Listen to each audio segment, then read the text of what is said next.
When it comes to taking down a threat, few have as much experience as Tom Sharkey. In his decades-long career, Sharkey oversaw some of Toronto's most tense tactical moments, like this 2004 hostage-taking outside Union Station. He says the first thing police need to do once they find the suspects is contain them. They have to sanitize the area. Nobody can get in, nobody can get out. Position your officers in a position where they have good cover or good concealment. Bring in the units, attach sniper units and various other things to add to the containment area. And once that's attained, they will try to negotiate.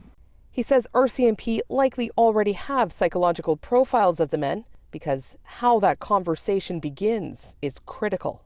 First 30 minutes is usually the most dangerous time of the encounter with a person. Adrenaline pump, fight or flight syndrome set in.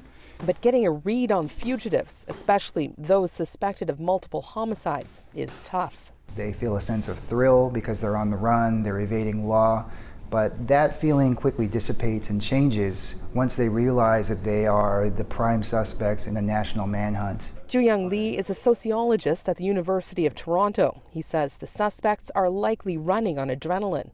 People who are on the lam realize that their options are running thin. They go into fight or flight mode and they become very desperate. And these are typically moments that are extraordinarily volatile. That volatility could fracture the bonds between the two suspects. Sharkey says he's seen it many times during his career. Maybe I'm just going along for the ride, the one guy, and hey, this isn't what I expected. I hadn't expected it. We've killed somebody and the police are looking for me. Or you get a suicide pact, one of them commits suicide and the other guy surrenders. If their desperation doesn't rip them apart, he says it could present a real danger to others.